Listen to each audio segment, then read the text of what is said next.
Well, I know it's only week 2, y'all, but do we think maybe Connor McDavid is on the decline a little bit? Changing here. McDavid, beautiful move. Front back the ball, over to Crosby. He scores! Crosby, 500! Watch this play between the legs, comes right back to him. But man, oh man, has his kid got some hands. The net, it looks like he's going for the old Michigan. He brings it up. Miller goes to knock it off. He shoots it in front. Oh, what a pass! Away, gains the zone around Kubalik. Back to Foligno. He scores! With a lot of mustard on it. Ovechkin scores! The Grade 8 Express pulls into third place all time.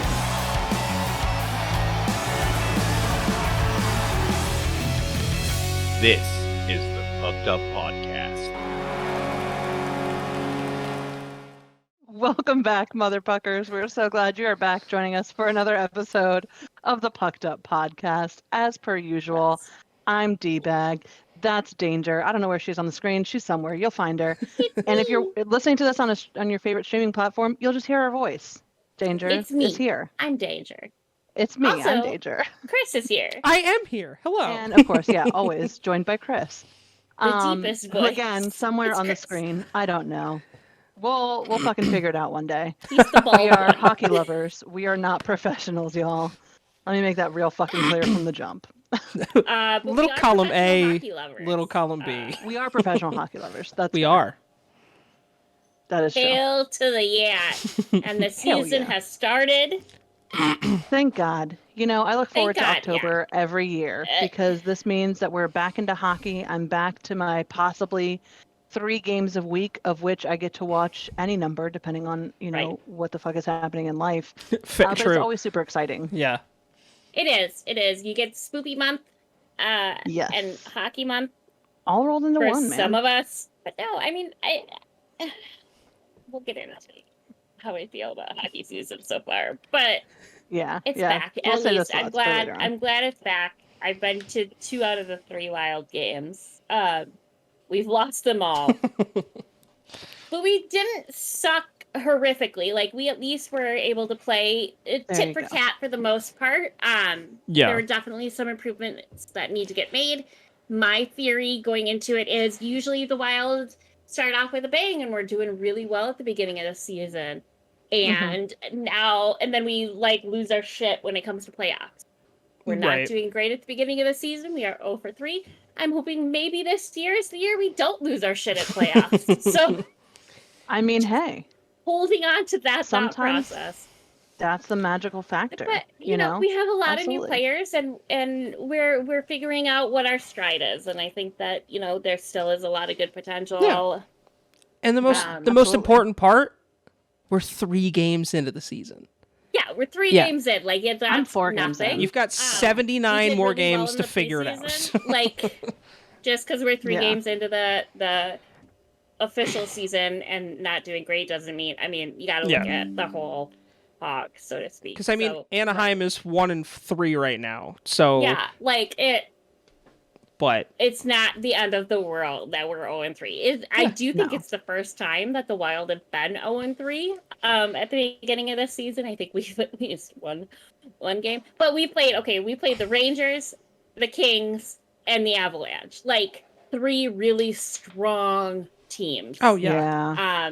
And we have to look at that too, whereas a lot of fans out there for the Wild are just shitting on them because we're 0-3. And it's like, okay, the Rangers a really fucking good team. We just lost to the And we Rangers didn't 6-4 do last great against night. the Rangers, Yeah. but we held it, shots on goal. We were right on stride with the Avalanche last night. Gustafsson did a great job in the net. And I admire Fleury for the fact, like, everybody's trying to shit on Fleury. And the guy sitting behind me last night said it the best when he said, our defense seems to be lazy when Fleury's in the net, where it's like they think, oh, we have this Hall of Famer in the net. we don't have to work as hard, which is not the case. You still Right. should be working as hard as you are with a rookie. Not only that, but he's not exactly, in the prime of his career. He's good still, but he is getting up there. But he is still good. He's still, like, people are shitting all over him because he's almost 38. Whatever. Like, he's still a great goalie. But even, the Kings game when he got pulled after the first period, people were booing him and whatever. Like, that was the one game I wasn't at. And I guess Fleury after the game said, I would have booed me too. Like, I should have never let that last goal in. And so he at least, obviously something's a little off with him. Hopefully he can come back around and find his stride again. I know he enjoys playing here. Gustafson has said multiple times that he's just really enjoying, he comes into the locker room every day with more questions for Fleury because he's like, I have this Hall of Famer here. I'm gonna learn as much as humanly possible from him, which is phenomenal. But yeah, I mean, the rest of our team has to still step it up. Yeah. Right. Sorry, I took over completely talking about all my opinions You're on fine. the Wild. You're fine. But it's pretty exciting for me to have been able to go to 2 of the 3 Oh hell yeah. home games. Opening games. Yeah. But yeah, I mean, they were really tough games. Addison, he has a hell of a slap shot, that kid. But at the same time, he's not quite as comfortable roughing people around. And I mean, to be fair, it's a balance. Kaprizov took a full year before he really started to be able to stand up for himself. And my grandma and I were talking about it, and I go, part of it, I think, was the English barrier, the language barrier. I think he was a little bit less likely to stand up for himself because he didn't understand as much English. But as his English gets better, he definitely is like, I mean, my favorite moment last season was being able to, he was going, head to head with a guy. I don't even remember what team we were playing. But I saw him on the big screen. He goes, "You're a pussy."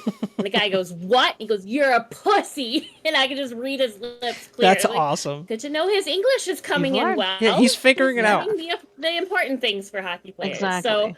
So, absolutely. But I think Addison will get there. But I would like to see him step up and be a little bit more aggressive when he needs to be. Yeah. But like Hartman, Foligno, Zook, they're all being aggressive when they need to be. Yeah. I have Zuccarello on my fantasy team. Oh, I'm so jealous. I have no Wild players on my fantasy team. I have a fantasy team, so I'm out here swinging in the wind. I will. By my lonesome. Next year we should do fantasy with some of our fans. Yes, 100%. Yeah. Let us know if you guys want to do that because I'm down. Yeah. 100%. I'd be so down. Also, PSA. Absolutely. Then and Danger brought it up. This is just a pet peeve of mine as someone who's played sports and a fan. If you support a team, even if that player is doing poorly, don't boo the players that you are cheering for. Don't boo them in any situation. You're there to support that team, and you're just... that is one of my biggest pet peeves, and it's a thing that I touched on it. Don't be a fair weather fan. Yeah. Well, and it's a thing that I deal with, obviously, as a Yankees fan when it comes to baseball and, seeing it in other sports. It's like, don't boo the players that you're cheering for. It's just... don't do it. It's such a morale killer, is what it is. It is. And the Wild, and other teams have said, too, that the XL Energy Center, where we play, it's a very good arena. Like, when the crowd is hyped, the players loud. feel it. And, but when, when the Wild players will say, we know when the fans are mad. Like, when we don't step it up, we can feel, not only because the fans leave, and I've never been a fan to leave early from a game unless I'm, severely ill. That makes me mad, too, yeah. Yeah, I mean, I paid money for this shit. I'm not leaving. Fuck And a lot of money. Yeah. And you never know what's going to happen, right? Absolutely. I've seen games where the Wild have completely turned it around and won a game when half the arena had left early. Yeah. But yeah, it's just, you could be upset at how they played on a particular night, but don't turn around and shit on a player in particular, because at the end, and I think Dean Evanson said this too, it's not just the goalie, like it was his quote, Right. but it's the goalie, it's the defense, it's the forwards, like it's the entire team has to step up. Yeah. And so you can be definitely upset with how your team performs on any particular night, but and my favorite thing to say is like, hey, sometimes we forget that we play hockey for our profession. Yeah. Like, this is what we do for a living. But at the end of the day, like, these are all crazy talented people, and Absolutely. And you can't win every game. Actually, human beings. Yeah. So let's remember You that. can't win every game. That. It literally in an 82 game season, it's impossible to win every game. So has never happened. No, never like, will. Matt, never will. My son, he is, was so frustrated when they lost against the Rangers opening night, and then he's just like so pissed off. I'm like, dude, there's a lot of hockey left to play. Like, even when it comes down to right before playoffs, like 5 games, that's a lot of hockey. Like, a lot of things can change. I always say you can. He's young and he's learning the sport, and so that plays a big part in it. But yeah, like, just don't be a fair weather fan. And I've always said this. I think Danger. I think you and I have had this discussion before. I always say judge your team on how they do after the All-Star game. Because that's when it starts to really matter. I mean, look at St. Louis, worst team a couple years ago in the league, coming into the All-Star game, turn it around, they won the Stanley Cup. Like that's when twice in a row, right? No, they only won it once, but back to back. No, the last teams to do that is Pittsburgh and Tampa. Yeah. But I mean, so my thing is, I'm definitely one of those people who, if we're not winning at the start of the season, I'm mad. But I'm not mad because I think that it's an indication of the season or anything like that. I just have a high level of expectations for these people, especially like when we're talking about, I don't have a high level of expectation for beginners, for people who are just learning our system, right? Yeah. Who are just learning how to skate under Laviolette or whatever. I have high expectations for people like Alexander Ovechkin. He has been playing the sport long enough to know not to make dumb fucking mistakes. Yeah. I have the same expectation for Yevgeny Kuznetsov, who's been playing this game enough to know not to make dumb mistakes. And we will talk about Kuznetsov in a minute. And we'll get into that for sure. But that's why I get irritated at the beginning of the season. It's not because I don't think that my team is going to go on and do well. I know that they will. I know that we're a team that continually, but I expect our senior level players to be playing like senior level players. I totally agree. So I'm not going to judge the team as a whole because, again, a team is a sum of multiple parts. Yeah. No one person can carry a team and no one person can kill a team. However, when your senior leadership is doing dumb shit, it's like that's not a great example to be setting for these, basically rookies who are coming in here and trying to learn the ropes. Oh, yeah. And you get more time than the rookies. So when you're out there fucking shit up and they're not getting any ice time, that pisses me off because people like Connor McMichael should have more time to show their skills. But we have people like John Carlson who are stinking the place up. Sorry. And you know what I mean? Taking away ice time, not specifically for McMichael because they're two different positions, but you get what I'm saying. Yeah. Like, that just gets me irritated as a fan because I do have high expectations. Yeah. So. Oh yeah, and that's something I say a lot when I'm at games too. Is like, you're better than this. I know y'all can perform better than this. Right. Mm-hmm. Everybody is entitled to have a bad night. Right. And that's why it sucks when your entire fucking team has a bad night collectively. Like, it shouldn't be that way, but sometimes it is. Well, and that's why I'm not quick to jump on anything with Anaheim right now. Yeah, 4 games in, they're 1-3. Anaheim is also still a rather young team. They're trying to adjust to life without Ryan Getzlaf for the first time in a long time. Right. We have a lot of veterans. We brought in veterans like Vetrano and Strome, John Klingberg, to try to add that veteran leadership. And they're trying to mold that team into something better. Trevor Zegras isn't going to score 6 goals a game, and Troy Terry's not going to score 6 goals a game. Like, our top players aren't always going to be the best. But again, it's part of the process of rebuilding a team, young players learning the system, and just understanding it's a long season, Am I pissed that we lost 7-1 to the Islanders the other day? A little bit. That was embarrassing. But, like, it's part of the process, Yeah. It's a learning opportunity, and it's we're still but let's very jump into some of those matchups while we're talking about how much our team lost by. Absolutely. So we started the season on the 11th of October was like the official kickoff. Yeah. And so that we saw a really good matchup, or what I thought was going to be a really good matchup between Tampa Bay and New York. Surprisingly, the Rangers beat the Lightning 3-1, which to me was actually like legit a surprise.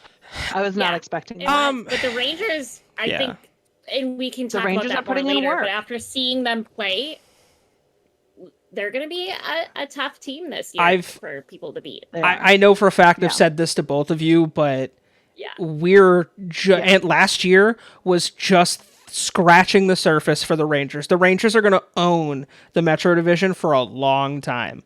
That team is young. It's loaded. We'll see. It's loaded. And they play very consistent, very well together. Oh, they're cohesive. Cohesive. My brain cannot say that word right now, and I have that issue quite a few times. Well, and not only that, they have the best goalie in the league, in my opinion, overall talent-wise, in Igor Shesterkin. Yeah. He's the reason that team had massive success last year. Like, offensively and defensively, they're great, but at the end of the day, Shesterkin kept them in a lot of games they probably should have lost. And that's the reason they went so far in the playoffs. Yeah. You know? So the other game that happened that night, we're not going to go through every game that happened every night because that's a lot of fucking hockey. But the opening night games. Again, the opening night games, I think, are important. So the other opening night game was the Vegas Golden Knights versus the Los Angeles Kings. And so that Vegas pulled it out 4-3. That's a very close game. I watched this game. So I don't think we can judge too much. Did you? I watched this game, and it was 1-1 going into the third period, and both teams just started exploding. The play at the end to watch Mark Stone net that game winner with like less than 30 seconds to go. Not only that, but even within those 30 seconds, the Kings had 2 opportunities to tie the game. Like, I was losing my mind. I think I was messaging you guys, hey, if you're not watching this game, turn this on. No, it was such a fantastic game. Two Pacific Division rivals going at it. Yeah, it was a fantastic game. Yeah. So then as we move into Wednesday, I'm going to switch it up and talk about the most attended game. And the most attended game was actually the Toronto Maple Leafs versus the Montreal Canadiens, which Montreal a little bit took. They won it 4-3. I'm not surprised because that's such a big deal rival. It's such a big deal rivalry. True. Toronto's. I'm not surprised at the attendance for sure. I'm gonna be honest. I'm not surprised Toronto lost because again, I think we talked about this last week and before the show started. The biggest downfall is the lack of goaltending or lack of consistent goaltending that we're gonna see from Toronto with their current lineup. Right. I mean, you've got Matt Murray who hasn't stayed healthy, I think, in like 3 years. No, and he's hurt they again. have Samsonov, who how often did Samsonov get hurt last year? And like consistent. Samsonov actually wasn't that hurt last year. He's had some consistency issues too, though. Years. So, but his consistency is in his training, which is different. Right. So then the next important game was mine. The Washington Capitals played the Boston Bruins. Boston unfortunately won that one. It was a 5-2 game. It was ugly. We did the thing that Danger hates the most. Boston looks super sharp. Yeah. I mean, we pulled our goalie. That's how they got an extra empty netter. We had a couple of bad mistakes. The thing is, that was Darcy Kemper's first game. Which I love. And I do love it was at Washington. Now, I'm not typically the person who's like, if we're playing video games and I'm not doing well, I'm like, oh, the controller sucks. Like, it's really bad, and that's why I'm losing. I'm just ass. The thing is that Washington ice, like the ice at Capital One Arena, is notoriously fucking awful. Oh, yeah. Yeah, it's really bad. Too. And so there were a couple of really bad bounces that just didn't go Darcy's way, and he wasn't expecting the ice to be something that he'd have to battle against. I mean, and that's just the truth of the matter. He's used to playing in Minnesota. The ice here is immaculate. Darcy Kemper hasn't played for you guys in a from couple college. years. I know. So I'm just being a snot at that But moment. that is like, no, I'm but just... that's where he got a lot of training. So Yeah. that's what he's used to. And even Yeah. in Colorado, which is not the state of hockey, for those of you who did not know, Yes, in case you Colorado were wondering. is very far removed, but it still has better ice than we do. Yeah. So like there were some things, but I mean Yeah. also Olmark for Boston, incredible goalie. So I can't even like they're great. Right. I'm gonna go out on a limb and say when it comes to goaltending tandems, Boston is a very, very good. They're easily top 5. So when Swayman's on and they do Olmark's really well. on, good God, Yeah. like, Oh, yeah. and again, Swayman is still young. That's a team. Boston's a team that's notoriously not good at developing young goaltenders.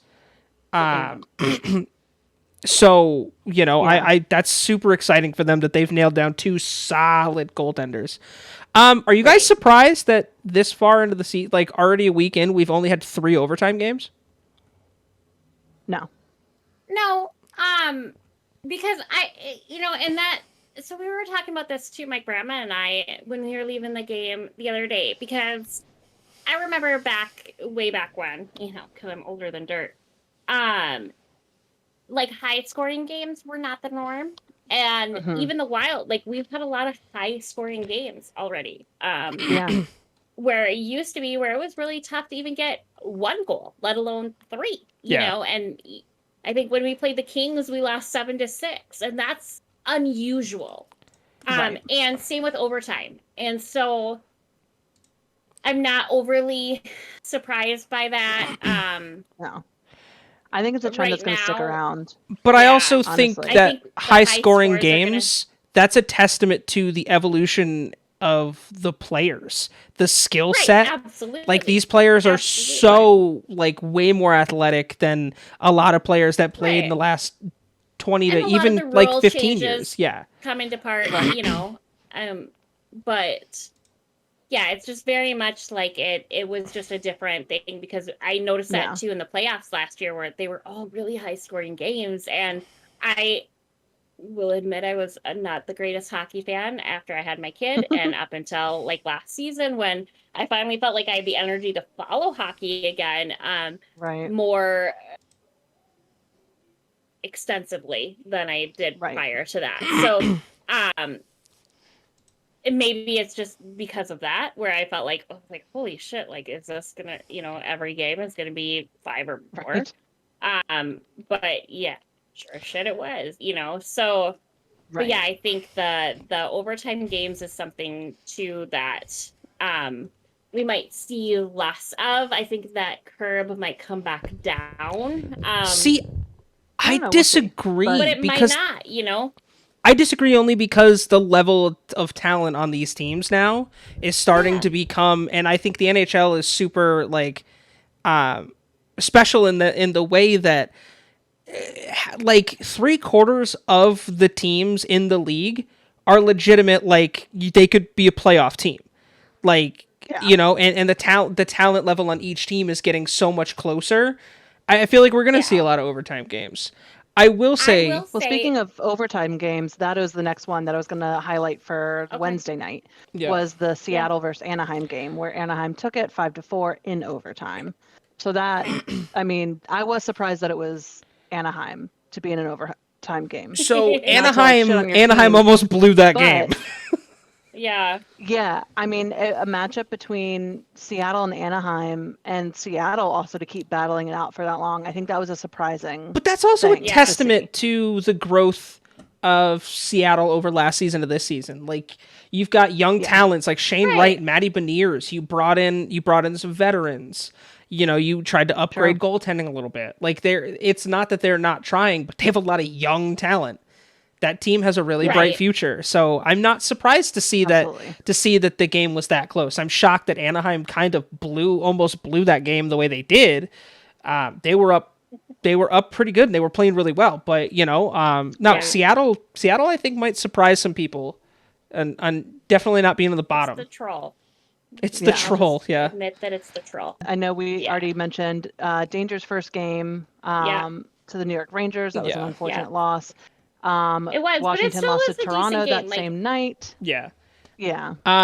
Friday Milwaukee's night, though, literally, like, right to start the season off, the Carolina Hurricanes ended up beating the San Jose Sharks 2-1. This was the return to San Jose for Brent Burns, who was traded in the offseason to Carolina. I saw the video package that they put together for him. It was super amazing. But again, he played, 8 seasons there? You know, so something like that. You gotta. He started with the Wild. Well, yeah. Well, he also last time he played with the Wild, he was a forward. But I think we're gonna see more Brent Burns and forward, like them trying it out in Carolina. I mean, what do you have to lose? Yeah, that's fair. My thing was from Friday night. I think the more interesting matchup was actually New York versus the Winnipeg Jets. Winnipeg beat them 4-1. Yeah, and that was surprising because I don't have the Is Jets that the as that much Rangers of or a the contender. Islanders? The Rangers. The Rangers. Sorry, yeah, Yeah. I said New York. Good. I meant They to say should the have fucking Rangers. kicked their ass. I'm The happy Rangers about should that. have taken the Jets. Yeah. And so that was super surprising to me to see that. Yeah, That that is a big 4-1 surprise. loss. Well, That's a what big Shifley surprise. had 2 goals, and Connor Hellebuck is a good goalie. Yeah. So Yeah. I wouldn't. So I Connor wouldn't. Hellebuck was the top player of that game. Yeah, and I the winning wouldn't goalie sleep because he on was killing it. Winnipeg this year. Like I think they're a No, playoff not at team, all. like a legit playoff team. But Well, I'm and not that- expecting them yeah, to be that- a championship team. Right, You know what I and mean? to beat a No, team that we but I all could could agree see- on being a championship team, yeah, that's a big thing to start the season. It's a good morale Essentially, yeah. boost. Yeah, Yeah, exactly. absolutely. That's why I was like, good for you. right. All right, I like it. We like to So see it. happy for you. Good Lord. Yeah. And then Pittsburgh on Saturday stomped Tampa Bay 6-2. I was which surprised. I surprising. was very surprised by Yeah. that. I was very surprised by that. Again, both Yeah. teams have a lot of good talent, but Yeah. Pittsburgh has they're this so I have this weird thought about the Pittsburgh Penguins. They're this weird enigma. I call them the island of misfit toys because they will get players that are doing terribly somewhere else and they come to life in Pittsburgh. I don't understand it. It's this weird anomaly that happens in hockey that they're this weird thing, but that's a big statement to make in the beginning of the season. To say, hey, Well, I think everyone it goes thinks back they're to falling what apart. We talked but- about too on the last podcast was that Tampa Bay traded away some shocking people They really did. that we were all like, They what really, the really fuck? did. And so I think this is maybe us seeing a little bit of that comeuppance Maybe because that should have been a way more Yeah. competitive game. You know what I mean? I think what's helping Pittsburgh is Tristan Jarry coming into his own in net. We've seen flashes over the past few years of his greatness, but he became inconsistent. Last year was his big showing. That I mean, yes, even when he was hurt, but like you saw his big showing. Hey, Jarry's a guy we could really push for. So I think this is huge momentum and a big confidence booster for him. And they got Jake Gensel too. Gensel's great. Ricard really Raquel, good. I like they Gensel a picked lot. up from Anaheim at the trade deadline last year, and he continued to do what he was doing in Anaheim. So there's a lot of good things going on, and Crosby's starting off the season really well, which we'll talk about in a bit. So everything, all the wheels in motion for Pittsburgh is going to be a huge thing going forward for them. You know, Absolutely. So Montreal played Washington. The Caps beat the Canadians. Always happy about that. Anaheim versus New York. Unfortunately, we don't have the to New talk York about this Islanders game. beat Yeah, y'all 7-1. yeah, we don't have to talk about this game. There's nothing to say I was about that surprised. game. 7-1 is a tough. 7-1 is tough. tough It loss. was Like, brutal. That hurts right here. But You know what I that mean? hurts the soul that shows for any hockey fan. Period. Like I don't care who your that- favorite team is. it was tough. You see a team lose 7-1. That's rough. And That's rough. especially You're praying for him. with John Gibson, who I think any hockey fan will agree he's top 10 goalie in the league, like skill wise. He's really good. To see a team like the Islanders do that just shows the level of talent that they have on that roster. Another surprising game from that night was the Nashville Predators versus the Dallas Stars. Dallas won that game 5-1, which I was surprised by because the Dallas Stars aren't very often talked about, but I do say they're kind of up and coming this season, so I'm really happy for that. Not Also, only that, but Minnesota Wild Mason played the Los Angeles Marchment scored. Or I think Mason Marchment has 3 goals this season, and after his coming out party last year, like he got a big contract. He got a big contract with them, so that's a huge thing. Plus, Jake Ottinger is a spectacular goalie, so I'm not surprised to see that. Yeah, Yeah, absolutely. that's fair. So Minnesota unfortunately lost to the LA Kings 7-6. We didn't have any games on It Sunday, was so I'm a going to skip decent game, forward. though. Yeah, Yeah, I mean, it I was think a it was, close game.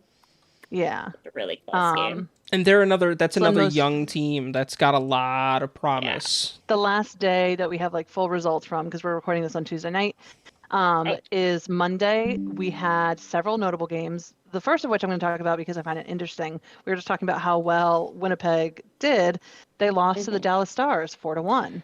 So again, it's one of those things where it's so up and down, and it's so hard, like we were saying earlier, to really judge the preseason. Also, we had Anaheim losing to the New York Rangers. The Washington tell you Capitals what, that beat was the a Vancouver battle, Canucks 6-4. That was a battle, though. Like, Anaheim Yeah. deserves No, definite it some was credit really because close game. the Rangers are tough. And it was like a Rangers 4-goal are game tough. at one point. Yeah. Yeah, I mean, 6-4 is not a terrible loss. You know what I No. mean? That's No. like Yeah. a few. That could be a few small mistakes. That could be an empty net goal. I don't know. I didn't watch all of it, but Right. that's still a really good game. And then unfortunately, also the Minnesota Wild lost to the Colorado Avalanche 6-3, which 6-3. is a bummer. With the empty net goal, which solidifies my pet peeve Yeah. of don't fucking pull the goalie. And we were so close. I thought for sure. I thought we had the definite potential to go to overtime. But then the Avs got the 5th goal and, being up by 2, like that's harder to come back from. And then they pulled Gustafsson for a long ass time.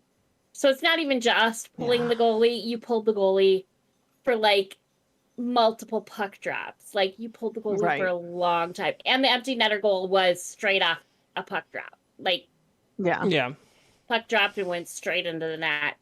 Oof, and at rough. that point, there's nothing you can do. There's nothing our How do team you could have pull a done to goalie try for to. a puck drop, though? That's crazy to me. I actually thought that was against the rules, but apparently it's not. No, you can. Apparently not. You can. Yeah, you can have an empty net. It's just But I've dumb. never Sorry. I don't remember ever actually like being at a game seeing. I mean, I always only remember them putting the goalie back on, at least for the puck to drop. At least for the drop. And then they take them back off the ice again. So if you're in your offensive zone and there's no reason for your goaltender to be in the net over there for a face-off, keep the goalie out. You add that as 6th attacker. There's a fucking reason for your goaltender to be in the net. I've always understood the concept, like not really the concept, but like the logic behind pulling your goalie late. No, you have a better chance with more 100% players. Get the logic behind it, but guess what? It's like winning the lottery when it actually works in your favor. So there's no fucking point in actually doing it. How about one of the overtime games that did happen last night was the Kings beating the Red Wings 5-4. The Red Wings started off the season 2-0. Like they still haven't technically lost in regulation. Right. Which is impressive. And that the Red Wings, I think I initially had said too that they were going to be a team to surprise. Yeah, you 100% did. I know I said the Blues, I think, might be the biggest contender for the cup. Yeah, because you picked them to win the cup. I may be wrong on. I just think say, like I say that because I think O'Reilly wants another cup before he retires, and he's getting closer to retirement. But that doesn't mean it's this season, True. But yeah, I think the Red Wings, and honestly, I'm not here for it. Like they haven't had the greatest of records in the past few years, and it's nice to see them kind of come back up because Detroit was always. I remember growing up, like Detroit was always a huge contender, and then they started sucking ass. So because their core got old. You lost Zetterberg and Datsuk and Lindstrom, and again, as a Ducks fan, you're not going to find someone who has more distaste for that team over the years because of the rivalry that they had when they were in the Western Conference in the playoffs. There was no two teams that played each other harder in the playoffs than when the Red Wings and the Ducks faced off. So I am excited to see the future of that team. Larkin's got help finally, and who knows if he sticks around. So. Absolutely. Yeah, we'll have to see what happens. I'm kind of excited to see what Detroit can do this year. Oh, for sure. I mean, I hope they lose against the Wild, of course, but of course.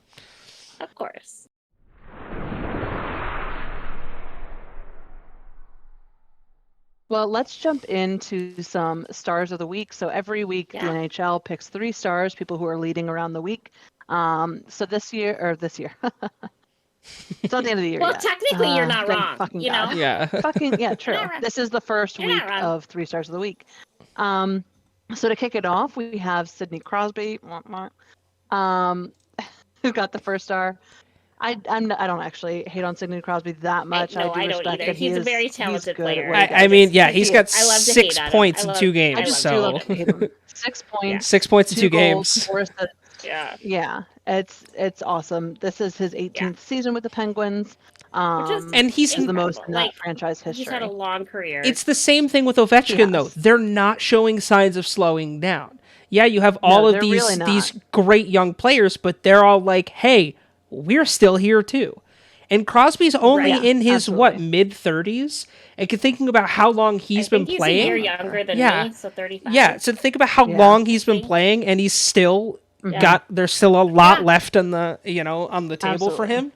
But that's a big starting point for them, and I think Pittsburgh's going to need Crosby to, be Sidney Crosby this year. I mean, they always need Crosby. No, he's their captain. Yeah. You want that guy to lead your team for sure. It's not just the captainship. I don't know that Pittsburgh would be the team that they are without Crosby. That's fair. And not just because he's the captain. I think, it's because, he's been on the team for 18 seasons. He is, had a great career, as much as I love to shit on him, Not only that, but talent-wise, he's an all-around player. Right. And when you think of... I'd like to see him hit more, but yeah. Yeah. Yeah. Well, and he used to, from what I remember, he used to be more aggressive, and it kind of as he ages, he once he got those multiple head injuries. That was where that's fair too. When he was out for a year and a half for like two concussions. Yeah. And within a week, he's definitely calmed down the physicality, but he'll still bang if he needs to, but Right. Right. But yeah, I mean I lost my train of thought. We're good. Go ahead. The second star was Connor McDavid from the Edmonton Oilers. Are you surprised? No, not at all. I mean, so this is his 8th season in the NHL. He would like to have this year be his 3rd consecutive Art Ross trophy, I'm sure, because he won the last 2, I believe, back to back, which is honestly incredible. Again, good for fucking him. He's an animal. So he's tallied 5 points with 4 goals and 1 assist in over his 2 games. Yeah.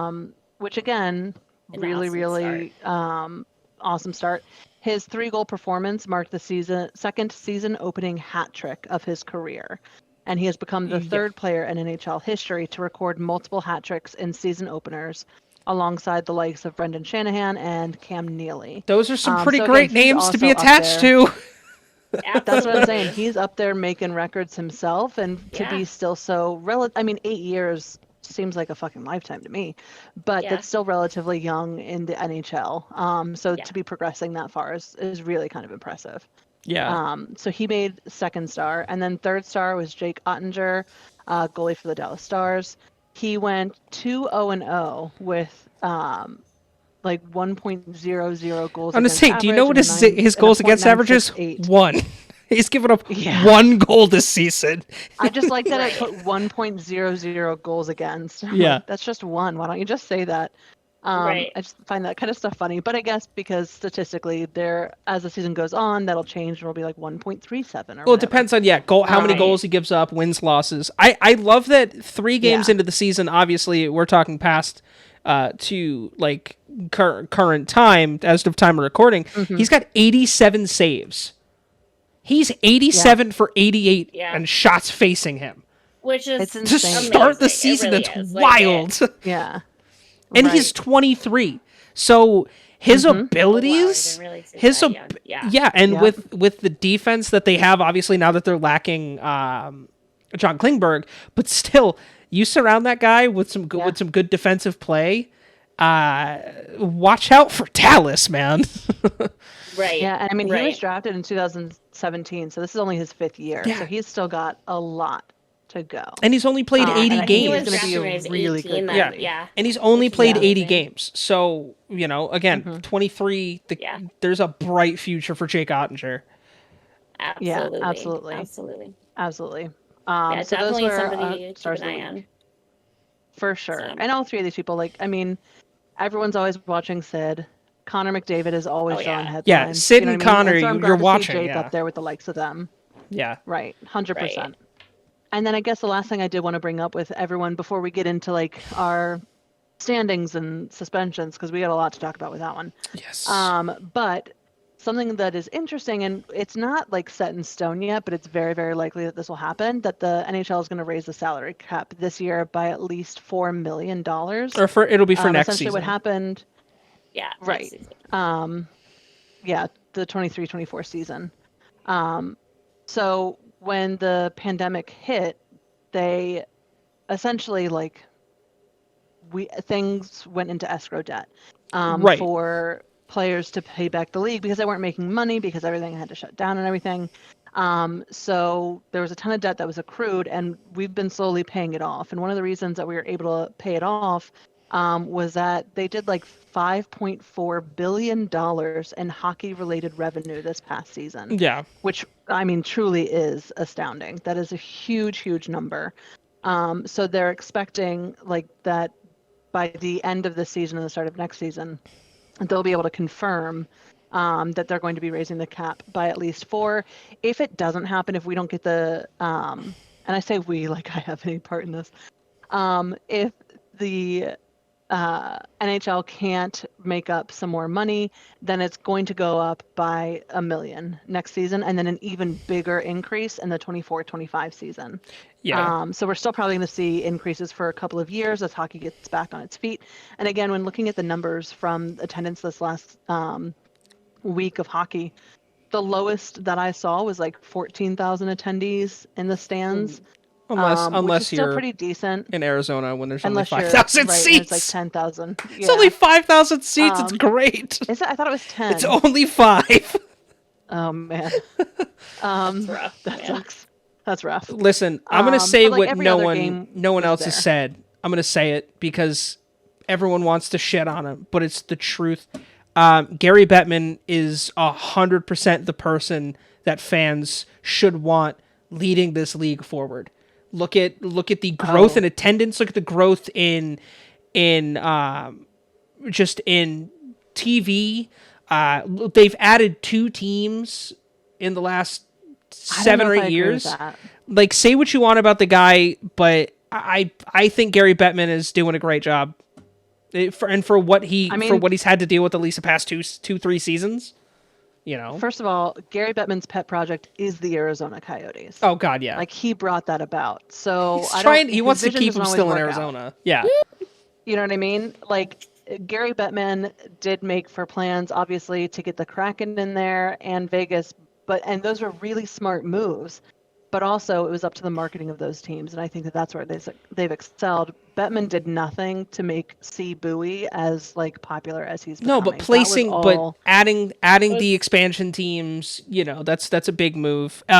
Definitely everything with the World Cup of Hockey that was revived. Yeah. Well, we'll see. The target is for it to happen 2024 February in 2024. Yeah. But again, because of all the situation abroad right now, they're objecting totally to any Russian participation. But we'll see how that will change things. So they're really, really hoping to be on target for the World Cup of Hockey in 2024. But that's still a moving target at this time. So it's not confirmed. It's just confirmed that everybody wants it. Basically. Right. Well, they're discussing the fact that that's existing. Deputy Commissioner Bill Daley has said that the NHL has been waiting to hear from the International Ice Hockey Federation regarding the issues they have surrounding the World Cup. Yeah. But that the league and the NHLPA could still hold the tournament without IIHF approval or participation. Yes. So that's the thing that's kind of on the line, and why we may see a delay. Only because I think that they really, really want IIHF approval. For sure. You always want your sanction, the world sanctioning body. You always want their approval. I understand why 4 million. Obviously, when it comes to the big 4 sports in the United States, the MLB, the NFL, the NBA, their salary caps are insane. The NHL is super low, comparative, but with the talent and the monetary value that a lot of these young players are starting to have, the necessity of raising the cap, it needs to happen. It 100% just needs to happen. Yeah, absolutely. It does. It does if we want to continue to have these players around. Oh, yeah, absolutely.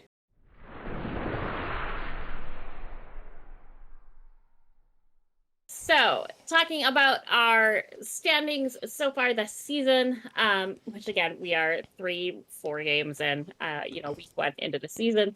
But for the Metropolitan Conference, or division, I guess, Eastern Conference Metropolitan Division, the Carolina Hurricanes are in number 1, which is pretty fucking awesome. They're 3-0. I told you guys that they were ones to watch. So. Carolina showed last year how good they really can be. So the fact that they started off the season 3-0 doesn't surprise me in the slightest. Especially with the addition of Brent Burns to that team. He brings veteran leadership. He brings so much ability. Right. Like, that's perfect for them. I think that, I'm not surprised to see them to start off the season number 1. Yeah, and that absolutely. just makes me more excited to see what the Canes can do throughout the rest of the season for sure. Yeah. But yeah, they're 3 for 3. Yeah, they're 3-0. The Rangers are in second, 3-1 or 3-0. Yeah, well, 3 for 3 in my brain was 3 for 3. Yeah, I know what you meant. I knew what you meant. Games played and 3 of them won. Yeah, 3 games played, 3 wins. Yeah, because that's where knew what you meant. The report is. But yeah, it's 3-0 for wins losses. The Rangers are in second with 3-1. Pittsburgh third, but Columbus is bringing up the rear of the Metro Division. For anybody that is curious, with 0-3, same record as the Wild. Anyway, Atlantic Division, the Bruins are also 3-0, with Detroit coming in second, which with 2-0-1. So they still also, like Pittsburgh, they haven't lost in regulation yet. Yep, it was an overtime loss. Yeah, absolutely. Yeah, absolutely. Which still, I mean, for Detroit to be 2-0 in the regular gameplay. I can't think of the right wording right now. Regulation, but regulation. There you go. There you go. I got you. It's pretty damn good. And then Ottawa is bringing up the rear of the Atlantic Division.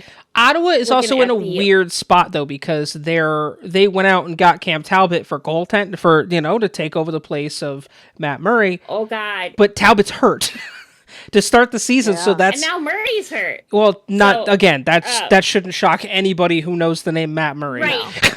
Right. But that's so tough to start off the season without your goaltender. What did we say last week? He's out for 6 to 7 weeks? Or 5 to 7? Something like that. I'll have to look at it. It's not a good start. That's rough. And, that team that really needs the confidence booster right there. Right. Right. Absolutely. Yeah, I can't find him on my list right this second. But, that's right. Yeah, he is one that... and it sucks. Talbot's a great player. He's going to be what they need, but they need the goaltending now, Yeah. But again, long season. I think he's got a hip issue thing. Right, yeah, exactly. It's... there's still a lot of hockey to play. Oh, yeah. Yeah. And then Western Conference Central Division, the Dallas Stars are 3-0. I know. They're starting off high. Surprising-ish. Like, I'm not overly, well, again, they just weren't talked about last season. Yeah, I mean, they had they were good last year. So they just didn't get talked about. Right. They just didn't get talked about. Right. So. The Avs come in at second because they are 2-1. Mm-hmm. The Minnesota Wild are in 8th place. How about Nashville in 3rd place in the Central? Yeah, Nashville's in 3rd place. The worst fucking part about this listing is that the Arizona Coyotes are in 7th. Well, that's 1 and 2. Well, that's so we that's are right. Officially worse than the Coyotes. Well, they also you got to think transferred over last year when Seattle came in. They went to the Central, which geographically makes more sense. That is true. Yeah, that is true. But we can be better. The Wild can definitely be season better. just started. Oh, for sure. And then the Pacific Division, Vegas is in first place right now. They're 3-0. I'll tell you in what. at second with 2-0.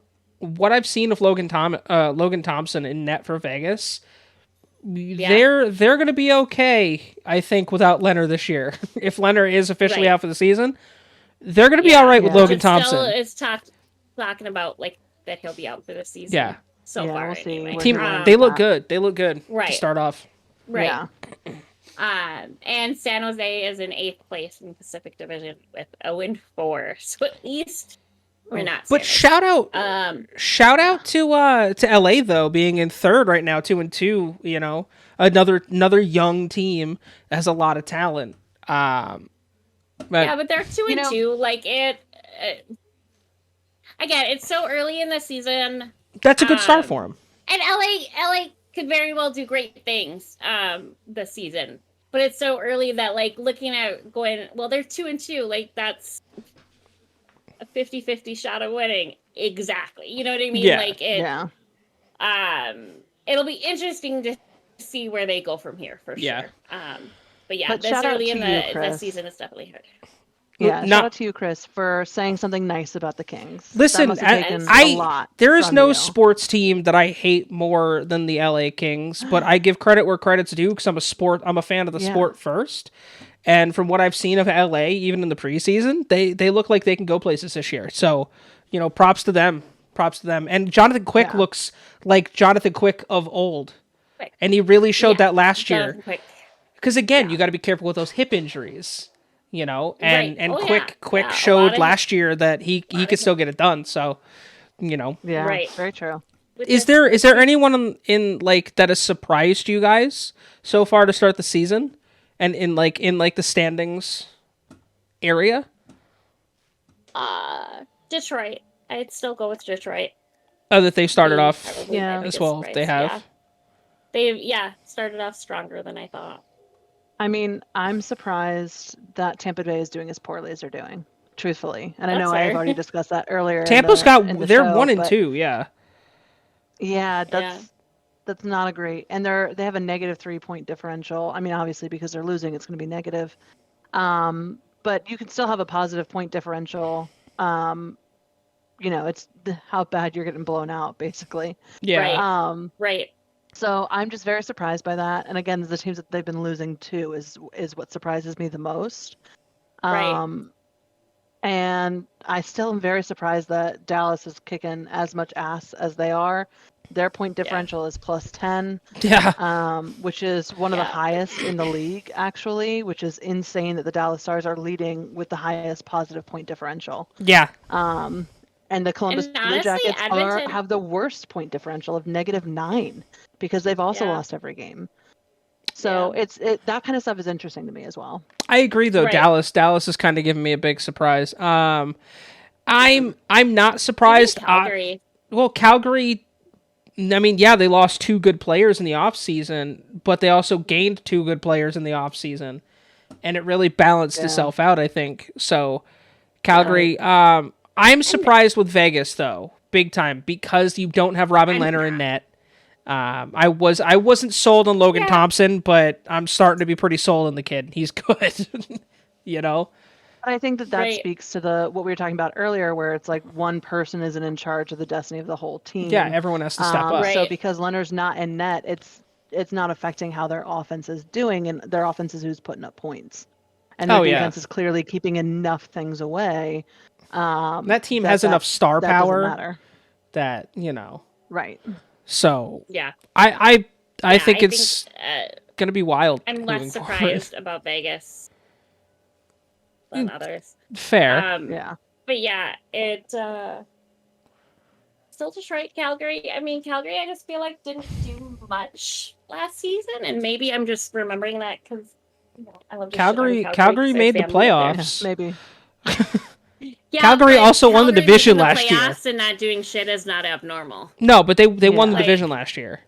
So still, and again, maybe that's just me. Well, they haven't. I love to shit on them. Yeah, they haven't. They have not won the division in the past few years, though. That has been dominated by Vegas, Vegas and Edmonton. and Edmonton's down in the near to the bottom middle of the pack too. So, But again, Middle, Edmonton, they're fifth, but Edmonton's kind of a surprise to me too because they have that goaltending. But they've played 2 games. They're 1-1. Right. And Campbell, like they'll get it squared away with Campbell, and the fact that they re-signed Evander Kane is going to continuously help the offense. Like I'm not too worried about Edmonton. As much as I hate, I can't stand the guy either, but he's a good player. He's got talent. He's got talent. Yeah, It's one of those where like it's like with actors where you can like love a certain character but hate the actor, or vice versa. Like. I can appreciate the talent, but as a person he's disgusting. Yeah. Right. Yeah.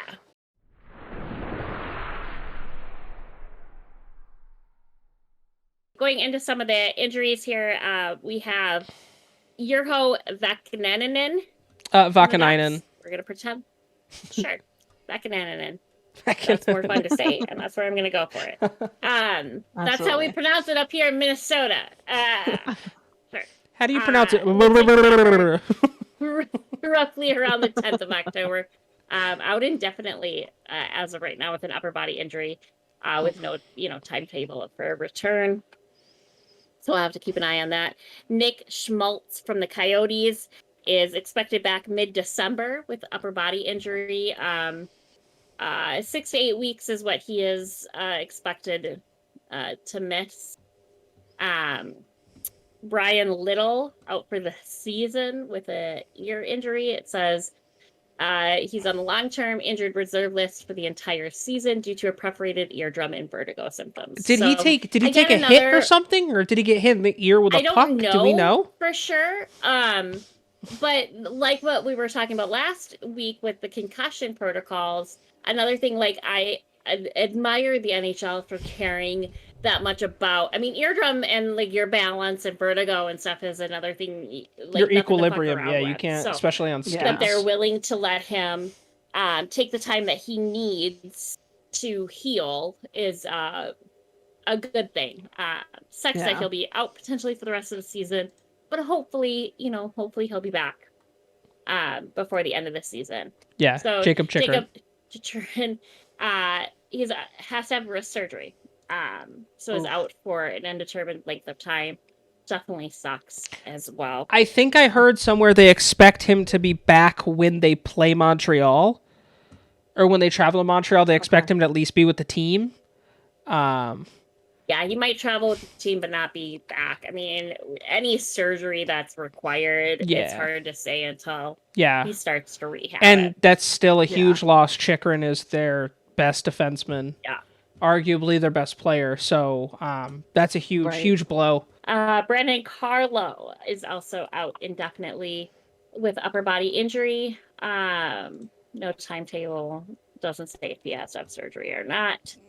Matt Philippe out indefinitely with the lower body. Again, nothing else listed. Brad Marchand right now is on the IR list.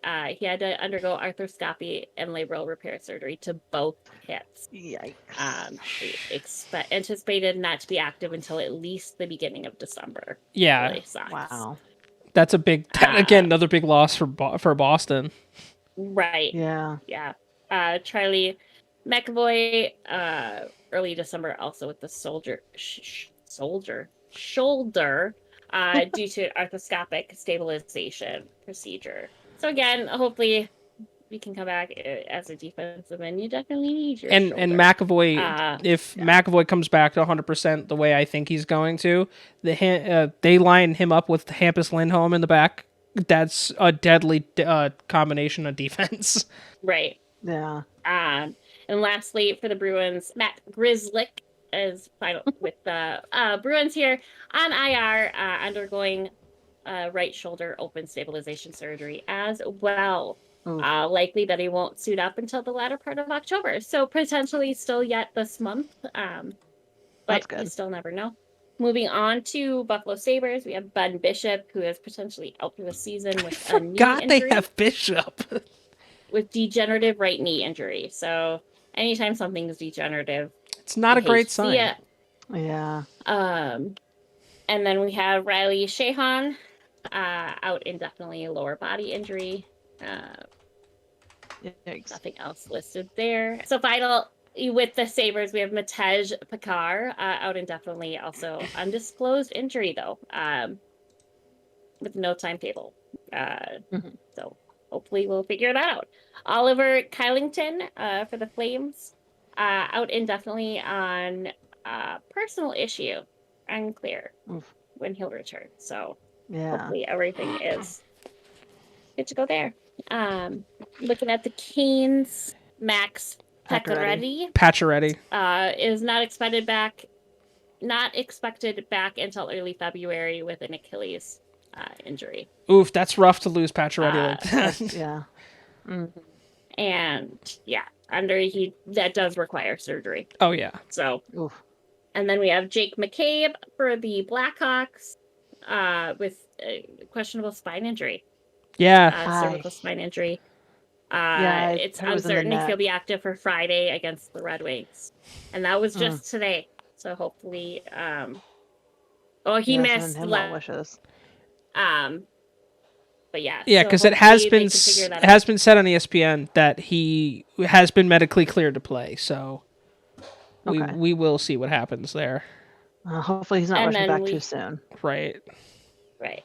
We have Boris Kachuk. Is it? I think is it? Kachuk. It could be Kachuk. Kachuk. I think it's.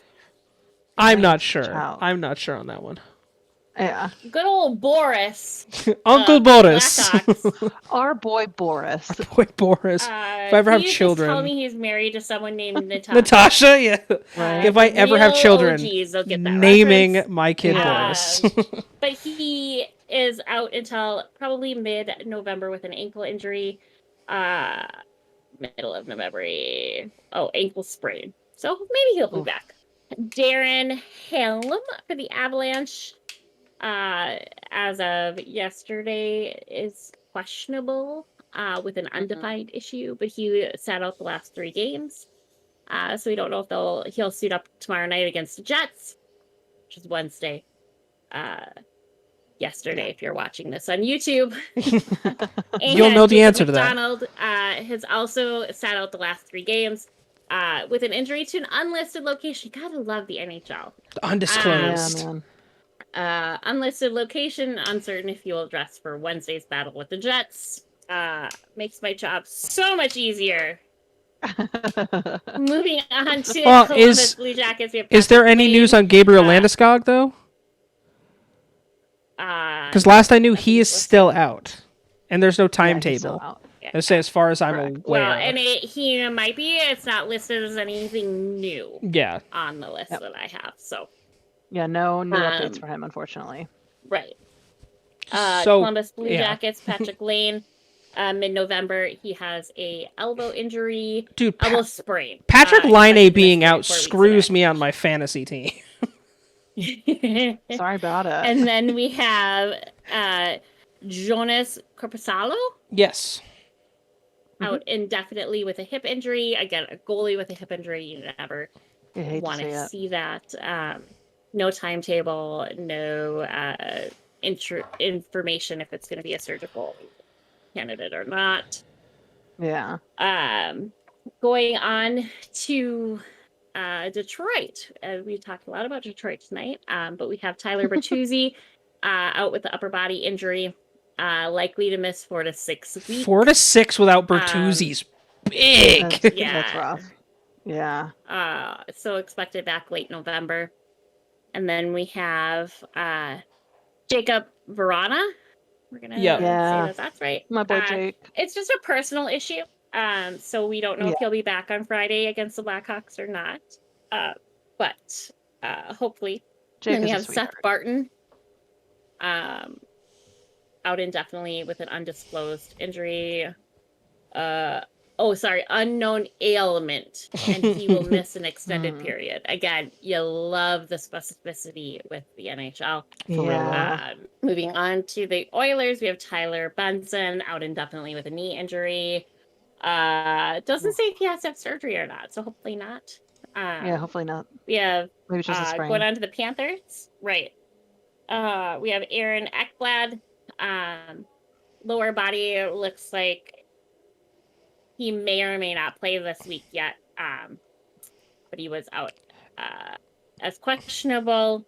Brendan Montour, also questionable, undisclosed issue. And then Zach Dalpe. Is that how you say it? I think so. Dalpe. Zach Dalpe out indefinitely, undisclosed issue. Also an extended period of time. Zach, you fucking know who you are. And Anthony Duclair, who thanks. You fucked my fantasy team. He fucked a lot of people's fantasy team. Achilles tendon. Yeah, that's still a big loss. Huge loss. I was super excited to get him on my team, but tore Achilles tendon. The massage therapist in me, like, that makes me hurt. So hopefully you can rehab. And he's only 27, so he should have no problem bouncing back. He's still fairly young. Yeah. There's still just that chance. Sometimes Achilles just don't heal right. So yeah, hopefully though, we can get him back full strength. Yeah. Moving on to the Kings, we've got Alex Iafallo, out indefinitely, lower body injury. Team officials have yet to provide an exact return date. It just happened today. So, yeah. Okay. Or it was reported. Yeah, as of time of recording. Yeah. Yeah. We have Jake that's the wrong one. Alexander Elder, out again as of time of recording, to a facial injury. Ooh. And he will not be line up the Predators today. So, okay. Bummer. Hate to see it. You never know if it's like a facial fracture or just stitches thing. But he was, I guess, out last game. So it might be a fracture. Maybe he got hit with a puck or something. Then we have Jacob Ingham, out indefinitely, another undefined ailment. The Wild, unfortunately, we have John Merrill, who is out, except back-to-back, though, this month. He's likely to miss the first 5 to 10 games of the season with an arm injury. We are definitely excited to get Merrill back. And Dakota Mermis, who is somebody I didn't even know we had on our team until tonight. That's always fun. This is funny because it says due to unknown ailment. I'm assuming they so at least it's just one. You know, it's not more than one. Unknown ailment. Unknown. But yeah, I legitimately was like, who the fuck is this person? I had no idea. Who's this guy? Who the fuck is this? And then Jordan Greenway is still listed on here with the upper body, but I'm pretty sure he played the other night. I might be wrong, but I thought I saw him out on the ice. But it might have been during warm-ups. I don't know. I might be making it all up. I might just be dreaming. Moving on to the Canadiens. And yes, I pronounce it that way because I'm a nerd. Well, that's also how it's pronounced. So, congrats for being accurate. We're practically Canada. Yeah. He's on IR with upper body injury for an undetermined period of time. You know, Jake Allen, that's what I wanted to say earlier. Out indefinitely. He's one of their goalies. Due to paternal leave. So they had a baby, it sounds like. Yeah. So good for him. And then we have Mike Matheson, who's expected back mid-December. He was moved to IR with an abdominal muscle strain. Expected to miss 8 weeks of action. Yeah. That's up. Emil Heineman, expected late November with an upper body injury, likely to miss 6 weeks. This says Joel Edmondson, lower body injury, undetermined amount of time that he'll be out, fortunately. Paul Byron, also lower body injury. But I guess this says he's recuperating from an off-season procedure to repair a lower body injury and projected to miss an extended period. Okay. But I don't remember him being on our list before, and I might just not be remembering it. That's fair. There was a lot of people last time. There were. And then we've got Carey Price is on IR after receiving a PRP injection, which is platelet-rich plasma-rich platelet injection, whatever. Like CDI, where I used to work, we did them all the time. So it's where they take your blood, they spit it, they get the plasma out of it, and they inject the plasma back into your injured part of your body. Yeah. Normally they have a really quick turnaround, but now this says he is in danger of missing the entire season. There's question if he ever plays again. At this point. So that just makes me really interested in like what went wrong, because that's not a procedure to where he should be out. But we are maybe just going to skip that. That's it's the biggest thing is because he's 35. He's going through this sort of injury. And I can't remember exactly, but there's I know he had knee surgery in 2021. And there's just been a whole bunch of stuff that they're not even sure if he'll even play again. Okay. So we're just going to skip it because this does say September 7th is when it was reported. But I don't remember him being on the list before. But yeah, that's why my brain was like, why did a PRP injection cause him to be potentially out for the whole season? Yeah. So Derek Brassard is out indefinitely for the Senators with an illness. Just says no timetable for recovery. Cam Talbot still out with his rib injury, which fractured rib. So hopefully he'll be back the later part of November. The Flyers have like half their fucking team on IR. Literally. Right now. We have Rasmus Ristolainen is out indefinitely with a lower body issue. The severity of the ailment is unknown, what gets said. So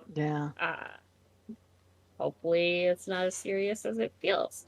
Owen Tippett also out with upper body injury indefinitely, no timetable. Felix Sandstrom out indefinitely with lower body injury, no idea for a return date. And then Patrick Brown with back injury, recovering from back surgery. Yeah. Teddy Bluger from the Pittsburgh Penguins was questionable Thursday, so this week with the upper body injury. We don't know if he'll play for sure, but hopefully he did miss the last 3 games that the Penguins played. That is still a big loss for Pittsburgh because he's a big part of their depth. Huge loss. Marcus Tavares for the San Jose Sharks out indefinitely, lower body injury. No other info given there. Seattle, we have Jonas Donskoy. Yeah, Jonas Donskoy. Donskoy is on IR with upper body injury. Undetermined amount of time for him to return. Looking at the Blues, we have Scott Petronovich out for the season with a shoulder injury. Marco Scandella is, I know we talked about, but I do love me some. Scandella is a hell of a player. Yeah. He really is. He's expected back mid-March. He had a hip injury. Oof. Yeah, and he did have to have surgery, which is a hell of a loss. Yeah, it is. Yeah. Tampa Bay, we have Philip Myers. Battling an unknown issue. He was questionable for Tuesday's return with the Flyers. Always interesting, and it's just issue, not an illness, not an injury, just an issue. Anthony Cirelli is not expected back until late November with a shoulder injury. He did have to have surgery there. I hate to see anybody that requires surgery. And he's a big part of that offense, so that sucks for them. Yeah, he really is. Zach Bogosian, defensive man for Tampa Bay, is out with a shoulder injury, not expected back until early January. He did have to have surgery to repair that shoulder. So hopefully that rehabs well and he can get back to the team. Brent Seabrook is out for the season with shoulder injury and hip surgery. So wow. Double whammy. So he's IR with recovering from shoulder and hip surgeries, and is also bothered by back issues. So he will not play during the 2022-23. I'm gonna be honest. Really I completely forgot that that's where Brent Seabrook went. Yeah, I thought he was still with he's been playing Chicago. since 2006. Yeah, he's played most of his career with Chicago. Matt Murray, who we were talking about earlier, he has an adductor injury. Yeah. Or groin is how the NHL classifies it. Right. Will miss at least 4 weeks, which really sucks. But for a goalie in particular, you really need your adductors to be working well. Mm-hmm. Yeah. And then you have Jordy Ben, who is out probably till the end of this month with a groin injury. We've got Carl. I thought that's a cow. And then Carl Dahlstrom, also with Toronto, out with a shoulder injury, not expected back till early May, and he did have to have surgery there as well. For the Canucks, Carl Plessic, out indefinitely, undisclosed injury. Undefined ailment. Extended period of time. We have Travis Dermott, concussion protocol, out indefinitely. Damn. And Philip Di Giuseppe, That's a great expected name. back, right? Hopefully by the end of this month, with a lower body injury. And then moving on to Vegas Golden Knights. So the Vegas Golden Knights, we have Shea Weber out for the season as he continues to recover from injuries to the ankle, knee, and thumb. Damn. And Shea's Did he get getting run up over? there in age, so Shit. What you been doing? What? So Shea is getting up there in age, so Yeah, it's going to be a lot loger for him than it would be for others. And then just because we talked about him a lot again tonight, Robin Leonard is on IR after having shoulder surgery. He does require hip surgery, so it is anticipated that he will miss the entire season. Yeah. Yeah. We have Connor. Oh, that's just questionable. Carl Hagelin for the Capitals, out indefinitely. Yeah. After having to undergo a surgery. second surgery to the eye. Yeah, and an arthroscopic procedure to address chronic left hip injuries. So he has yet to make a season debut. So hopefully he can come back. Yeah, he had that nasty eye injury during practice, right? During practice. And he was back and he was practicing, and that's when he aggravated that hip injury, that existing hip issue to the point of needing surgery. So evidently Carl should just play games and never practice, because that's where that seems to be do the Allen Iverson and just practice, or no, and don't practice. Or just play. Right. Yeah.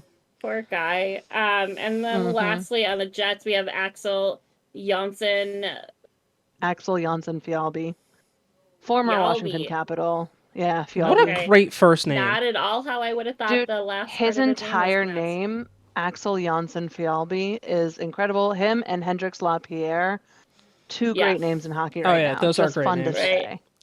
Yeah. So Axel Janssen Fialbi, out indefinitely with another one with a visa matter. Interesting. So out from time to time you get for that an in the league. undetermined length of time. He has beautiful hair, by the way. If you want to see someone with majestic hair, look up Axel. He lives up to his name for sure. I just love the name Axel. It's such a great first name. It really is. And then moving on to suspensions. Really the only one that I could kind of come up with, and Dee, I'm going to let you actually talk about this because it happened on your team. So It did happen on my team. So we unfortunately played the Canucks recently. I guess it was Monday night. And it was the Canucks are always a hard game in terms of physicality, but evidently something notched it up to fucking 20 last night. And for whatever reason, Yevgeny Kuznetsov took it upon himself to be an asshole. And after, I forget who it was that he was getting into it with, because there were quite a few people that got into fights. Kyle Burrows. So that's right, it was Burrows. Yeah, and Burrows got into shit with a bunch of other people too, so. Shocker. Right, Burrows is not shocker. the nicest of guys to play he's not a saint either. So Burrows was giving it to Kuzi. Kuzi got pissed. He took both hands and whacked, and it went up and it hit him. I mean, It Like, hit him pretty more so in the nasty. chest first, and then it glanced up, but the chest took the brunt of it, luckily. Yeah. But still, it was inappropriate. He had both hands on his stick. He fully swung. It was with intent. And Yeah. then after Burrows went down, he gave him an extra little shove in the back. He gave him like a little bit two. of a cross check there. Gave him like Yeah. two. Yeah. Yeah, well, the So- one I'm thinking of that was unnecessary was the one when he was fully like prone on the yeah. ground. You didn't need to do the last one. Right. So all of that together, to me, I just thought that was bullshit. I didn't think that Kuzi should have done any of that. And I'll be the first one to say when I think one of my teammates fucks up, there are certainly calls that other people have issues with that I'm like, that could go either way. This one I think was Right. just uncalled for. And honestly, I was really disappointed in the Department of Player Safety for not giving him more than one game because he only got a Yeah. 1-game suspension. So that means It he was- won't be with us for our Thursday night game against whoever the fuck we're playing Thursday. I've already forgotten. Ottawa. So he won't be with us for Ottawa, which is going to be a tough game.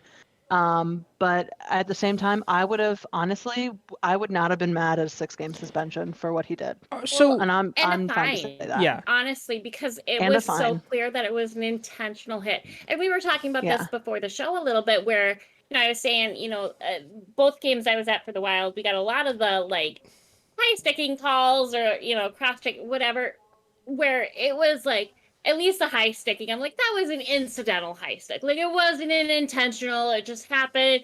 Yeah, it shouldn't have happened, but did it really need to be called? But watching the video of this one, it 100% was an intentional. He It grabbed like, the I'm out stick here to and hurt you. backhand swung it. Like there was no Yeah. It wasn't a case where Yeah. you could have mistaken It was like a baseball It was- swing. yeah. No, almost. it Like, was for sure. So this leads The me. fact that was he a didn't get definite assessed more yeah, than you a can't do that.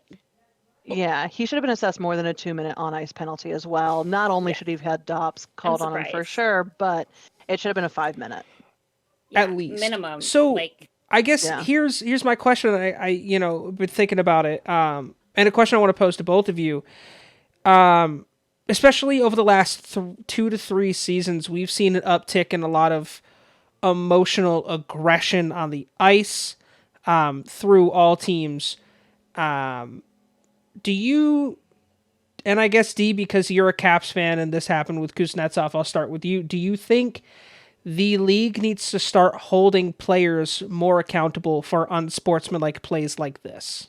Yeah, I mean, I think with something like this, where it was very clear, very clearly intent that there does need to be stronger punishments. I do think that it can go too far. And, Chris, you and I have talked about this before about the treatment of Tom Wilson, and you think that all of his stuff is totally justified. And I see that he has made changes to improve.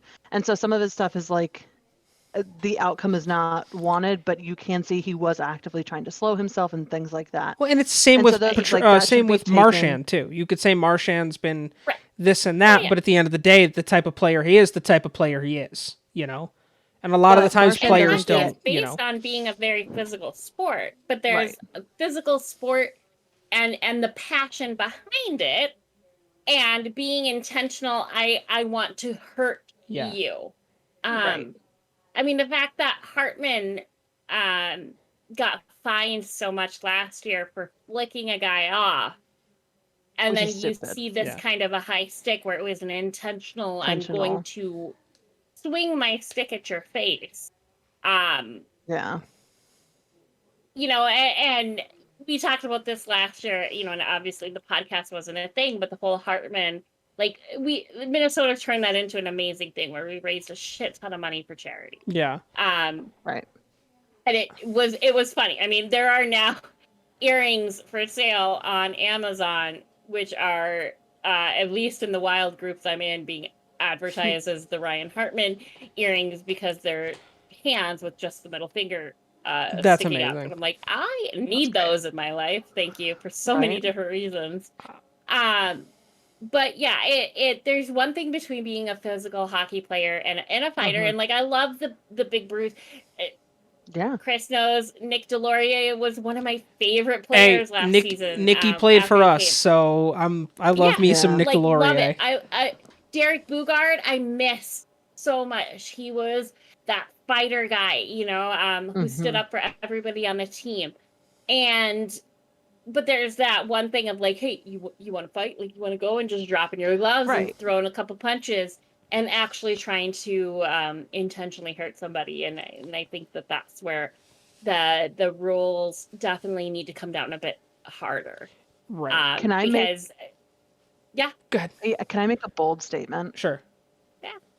I think that, I mean, in the last several years, you really have seen the NHL come down on fighting in general during the games. Right. And I think their squashing of fighting has only promoted the extra aggression during the rest of the game.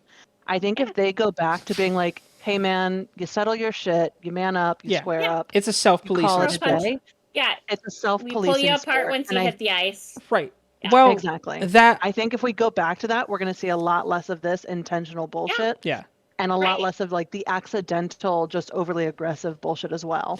So Yeah. Well, that's my bullshit. Yeah, and- and I think because that's something that people love about hockey is Right. the ability to, you go out and you get the testosterone out, where you throw a punch, and then it's over, and you could be like patting the guy on the back in the next play. Yeah. And you might talk shit all game, whatever. Oh yeah. But yeah, you're not seeing that intentional aggression. And Chris will get this rough, but the ruthless aggression. But Mm-hmm. it's just John Cena. Mhm. But no, I think that's a part of hockey that is why I think a lot of people love hockey. Is, Right. Yeah. The physicality of it. Just you get Yeah. irritated with somebody, you go punch them in the head, you get a time there's a out for 2 reason. minutes, There's a reason it's called a and you move self-policing on. sport. It polices itself. Right. But I guess that leads Right. to my follow-up question. And Danger, I'll start with you on this. With maybe fighting the like lower numbers of fights throughout the season being a thing, and just overall, do you feel like a lot of the younger players coming into the league now have a lot or put a lot less emphasis on player safety as opposed to the aggression that they push through? Because we've already in the preseason we there's saw a a couple lot of- people get suspended for headshots. right. Like, you know. Right. I think that there is less of the self-regulating of the aggression, right? Where instead of, like we were talking about, instead of throwing a punch, you're really going out for a guy, and you're holding on to that animosity from one game until the next time you play a team. But I also see a lot of the younger players that aren't necessarily standing up for themselves and the little pushing and shoving and the talking shit and the chirps and the fun part of hockey, where a lot of these younger guys, because they're growing up in the time frames of like the stop signs in the back of your jerseys when you're in the youth hockey, which I think is absolutely necessary. But you you're need not to as teach the used kids to stop cross-checking and checking in the back. 100% Right. agree with that.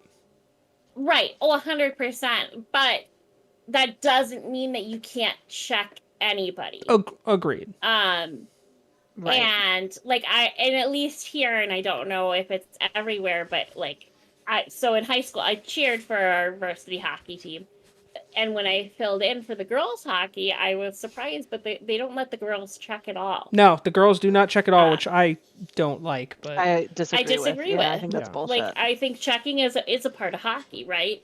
But checking within reason. Right.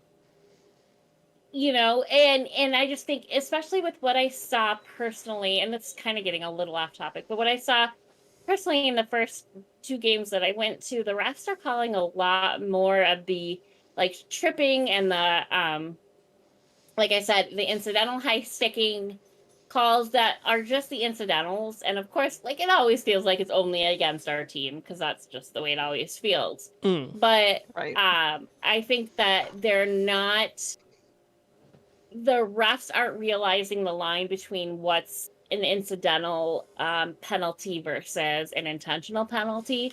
And I think they need to crack down more on the intentional stuff, and not leave it up to the Department of Player Safety to make those calls to fully suspend or penalize the players. They should be catching that in the game. And I think that would make a difference in these more aggressive intentional, I'm out here to hurt you, kind of plays, if that makes sense. Yeah.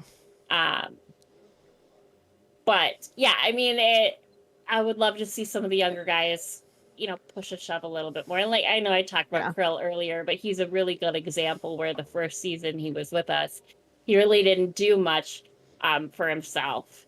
And he's not a big guy, right? Like Krill's he's not the biggest of players. But now that he's getting more comfortable in his I say it like in his skin, but like in being a player and adjusting to the American style of the game, the American and Canadian style of the game. It's totally different than European. The Russian style of playing hockey. Very much so. Yeah.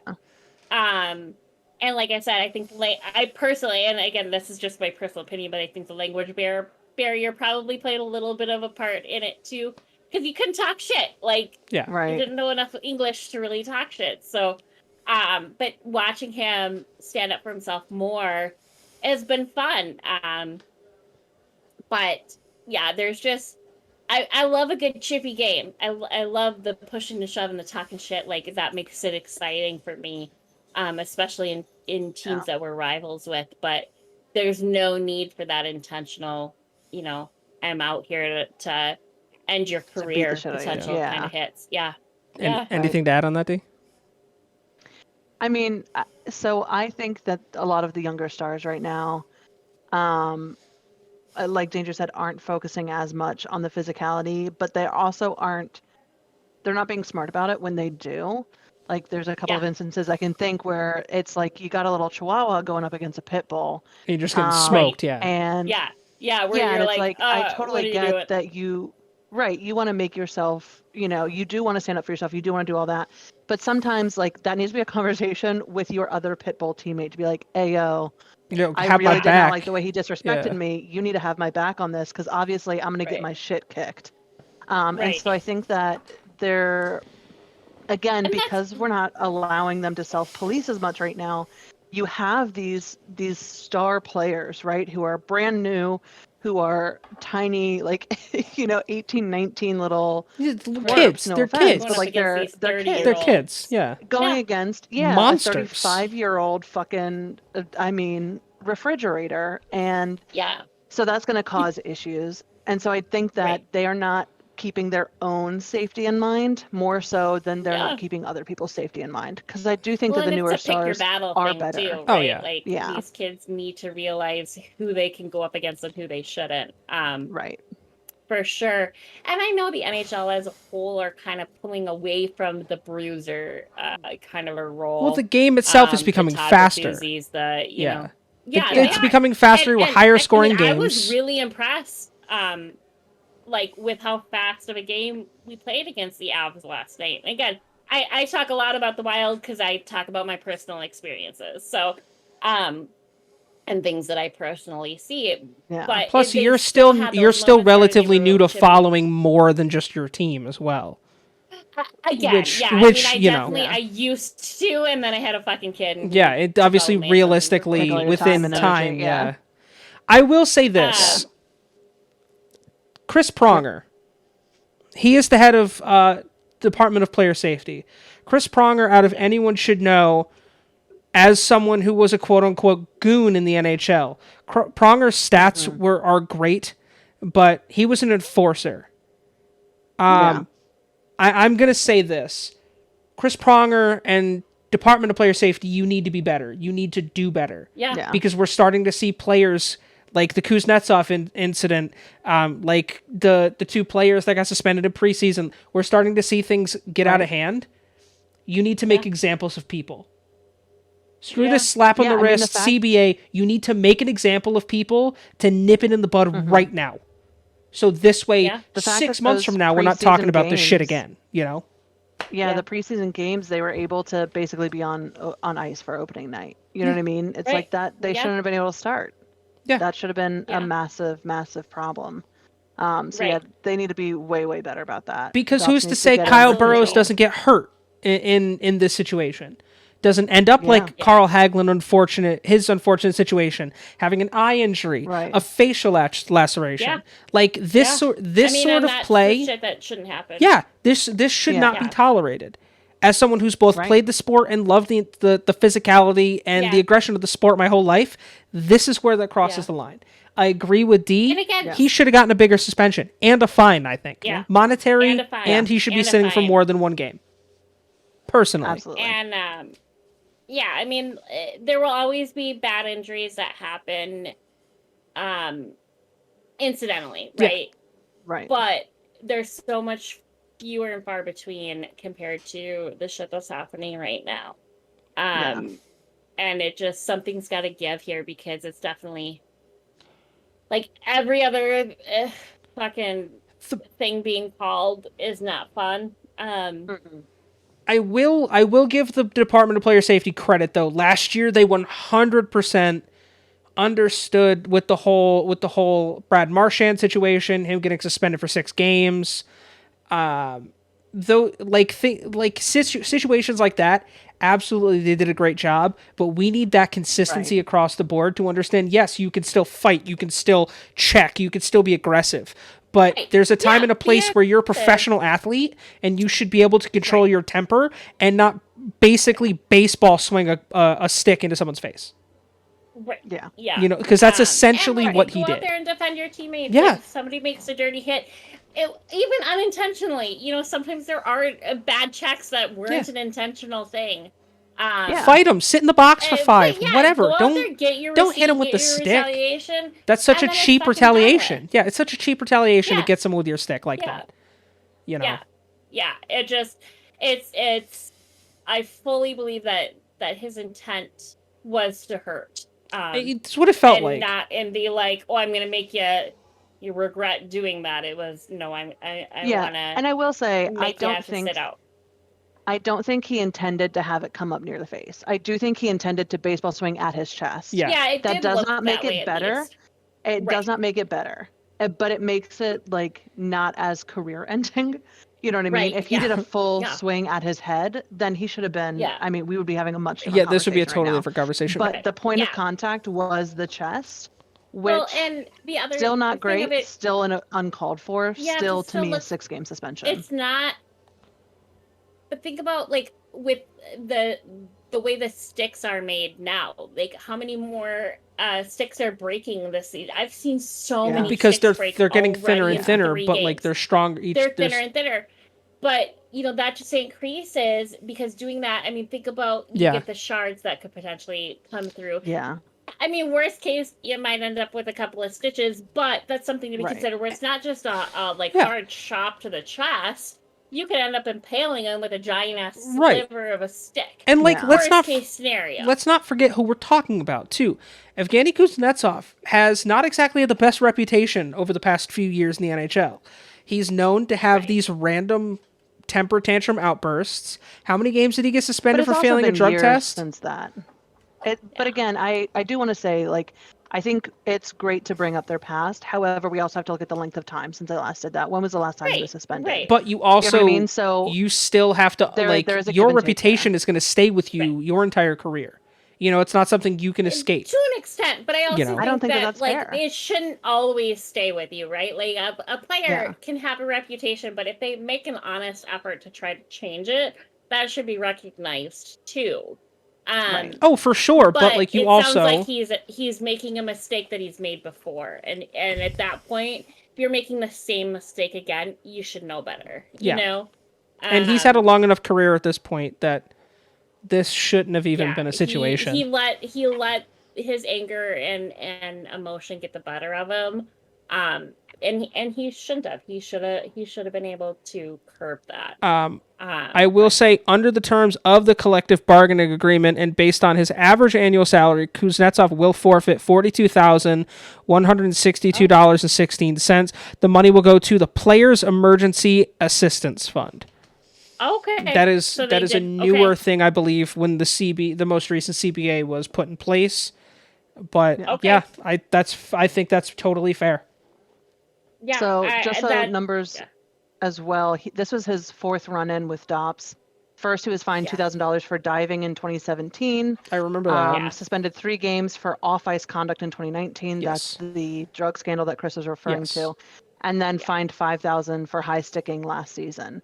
So he's only been suspended once, and it was for his drug use. He hasn't had any other run-ins for player safety in terms of on-ice conduct that's dangerous. Right. Again, his fine for diving, I really give a shit less about that. Yeah, everyone dives. Diving is diving. It's the sport. It's part of the sport. Some players do it, especially when they but everybody tries to milk. Yeah, it's part of the sport. You want to get the call, Right. Yeah. But exactly. I don't remember the high sticking from last season being as intentional an as intentional this. hit. Yeah. Which is what's interesting to me to see that got more of a, you know what I mean? He got fined again, however many, a stricter punishment. 5,000 versus a 1-game suspension. So it's just interesting. Yeah, very much so. Sorry, yeah, I mean, it's one of those where hockey is definitely, the sport has changed in the last 10 years, we'll say. And I know it's more than that, but again, speaking from but it's noticeably in the last 10 years changed. It's a lot less about physicality, and the players are getting faster. They're able to score more goals. Games are higher paced, higher scoring. There's there's still a lot of checking, but you're seeing less fights in the game. Right. And there's still teams that are very physical, but again, this is that situation where this can't happen. This can't happen anymore. Yeah. Yeah. I know we kind of went on a little tangent on this one, but this is I feel like it's important to talk about. Yes, it's very important to talk about. We are at least 3 lifelong hockey fans, and we're saying something's got to give here. Because as much as I hate certain players, hate being an operative term. Right. Some of the biggest bruisers and enforcers in hockey are the sweetest guys off the ice. Not only that, but unless you're just an awful person, regardless if you love or hate someone, you don't want to see that person actually get hurt, Yeah. Right. Yeah, exactly. And it's we want to enjoy the sport and have that physicality without people trying to end people's careers. I mean, that's just that to me is the most immature way to handle a situation, is just, I would rather have somebody where every time you play them, these two guys, and sometimes you see it where they were former teammates and they just fucking go for each other. And it does happen. Because they mess with each other, Yeah. And that's sometimes the most fun. But yeah, it's not fun for me to go out there and watch people try to kill each other. That's no. There's a level to that, and that needs to that line needs to be. Yeah. But again, hoping Dopp starts to do better and just make sure that stuff like this doesn't happen again. Hopefully Kuznetsov learned his lesson and come back and has no problems. And hopefully it was just a bad night where he let the emotion get the better of him. Right, and everyone has those. To give him the benefit of the doubt. Yeah. Because I mean it. Yeah. Yeah, it's even just trying to think of the biggest enforcers that I remember, and I think Todd Bertuzzi is probably Todd Bertuzzi, George Peros, Chris Prongers, those guys were brutes. And again, Derek Bugard for the Wild was always a big brute. He's always willing to throw down his gloves. Oh yeah. But not I don't think his intention was ever to hurt anybody. Murder, it was just yeah. He was one player that I think was also taken far too young in life. He was 24 when he died. So. Yeah.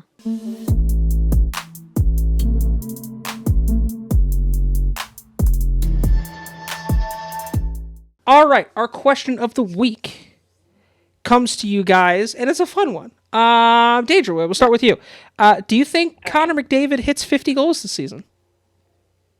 I think I mean, I think he's on par for it. He's already at 4 4, yeah. this season? 4 to start the season. Yeah, for 2 games. Yeah, it's 4 goals in 3 games. Yeah. I think he could hit 50 in 82 games. Yeah. Yeah, I think he's definitely on par, and I think he definitely has the talent to hit it. Yeah, absolutely. I mean, he's gotten close. D? Yeah, Yeah, I was going to say, I think the only thing preventing him from a 50-goal season is injury. And knock on wood, he's not, good point. approaching that. He's been playing well. I think he's been keeping healthy. Yeah, he's other than his rookie so I season, think- and I think 2018 where he missed a few games. There was another issue. Yeah, he missed a few games Which for was a something, but I while don't know ago. what it was. I don't think it was anything major. Because he missed So I most think of the he's on season track. first year of his rookie season. Yeah. Well, and I think too, many other athletes in the NHL, I think the weird 2020 season and then the 2021 season that were short Yeah, it really altered, threw everybody I think it for a really loop. screwed with everybody. And so I think he's going to really find his groove again this year. And we talked earlier in the show too about the crowd support and how you shouldn't boo because obviously that hurts the morale. Now you're able to Right. have full audiences back in the stadiums, and I think that is going to give him the boost he needs to cross that 50-point threshold. Think of it this So way. I for sure see it. In a 56-game shortened season last year, or not last year, but in 2020, 2021, 2020. Connor McDavid Yeah. had 105 points. Which is That's unbelievable. averaging to I mean, almost 2, if not over 2 points a game. Yeah. 105 points in 56 games is insane. He had 123 last season Yeah. with 44 goals, which is the closest he's gotten to 50. But Yeah. I Yeah, and I agree. think- And again, I think- think this is the year. He's I agree. definitely on par. And I think with the changes that they made around him for this season will just help him get that much closer to achieving that goal. And I picked them to win the cup this year. So with Draisaitl and Evander Kane and all the talent that they have, Clara behind me. all the talent that they have, I don't think it's out of the realm of possibility. Yeah, No, not at all. absolutely not. And honestly, he's a great player. I hope he does achieve that. Yeah, I hope he hits 50. I am upset with him that he doesn't play for the Wild, but I want him to he's hit definitely 50, happy just where not he's at. against the Caps. You know what I mean? Get your Yeah, goals on that's every fair. other team. That's but Everywhere totally else, fair. yeah. You know what I mean? Yeah, and they listen. Totally he's fair. in Anaheim's division, so we play Edmonton a lot. If you guys want to ask us a question, if you guys want to be please featured do. on Question of the Week, toss in the comment section. Hit us up on social media. Let us know. Ask us the questions. We want to know what you guys want to hear on this. Absolutely. Absolutely. We don't pretend to know everything, but like we said at the beginning of the show, we're at least 3 lifelong hockey fans. Yeah.